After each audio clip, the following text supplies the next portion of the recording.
అమృత్ పేరుతో ఢిల్లీలో బీజేపీ నేతల కాళ్లు మొక్కడానికి వెళ్తున్నామంటూ ఘాటు వ్యాఖ్యలు చేశారు ప్రభుత్వ విప్ ఆది శ్రీనివాస్. ఫార్ములా ఈ కాళేశ్వరం లాంటి కుంభకోణాల నుంచి తప్పించుకోవడానికే ఢిల్లీ టూర్ చేస్తున్నారని మండిపడ్డారు. 8,888 కోట్లని మాట్లాడి లీగల్ నోటీసులు తీసుకున్నా కూడా కేటీఆర్ తీరు మారలేదని విమర్శించారు. అసలు టెండర్ 3,500 కోట్లు అయితే ఇష్టానుసారంగా మాట్లాడి పరువు తీసుకుంటున్నారని ఆగ్రహం వ్యక్తం చేశారు. గవర్నర్ ఎఫ్ఐఆర్కు అనుమతి ఇస్తారన్న భయంతోనే కేటీఆర్ హడావిడి చేస్తున్నారని చెప్పారు. బతుకమ్మ చీరల పేరిట సిరిసిల్ల నేతన్నల బతుకులు ఆగం చేసింది కేసీఆర్ కాదా అని ప్రశ్నించారు. కేటీఆర్ ఎన్ని ప్రయత్నాలు చేసినా ఇచ్చిన నిధులకు లెక్క చెప్పాల్సిందేనన్నారు.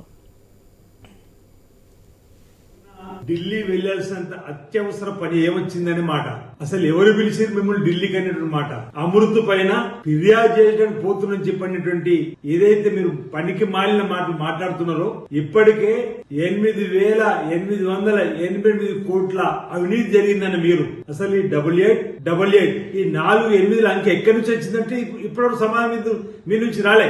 అసలు 3,500 కోట్లకే అమృత్ టెండర్లు జరిగితే ఈ 4 లెక్కించి వచ్చినాయి. 8,888 కోట్లు లెక్కించి వచ్చిందని చెప్పని అడిగితే సమాధానం చెప్పకపోతే లీగల్ నోటీసులు కూడా ఇప్పించుకున్నటువంటి ఘనత నీది. ఇవాళ మళ్ళీ అమృత్ టెండర్లపై మీ మీద ఫిర్యాదు చేస్తామని ఈరోజు ఫార్ములా రేసులో అవినీతి అక్రమాలు విచ్చలవిడిగా మీరు ధనాన్ని వెచ్చించినటువంటి అంశంలో జరుగుతున్నటువంటి దానిపైన ఎక్కడ గవర్నర్ గారు ఎఫ్ఐఆర్ అనుమతిస్తారు అని భారతీయ జనతా పార్టీ కాళ్ళు పట్టుకొని ఈరోజు అరెస్ట్ ను ఆపాలని చెప్పినటువంటి ప్రయత్నం చేసేటువంటి బాగులోనే ఎత్తు తప్ప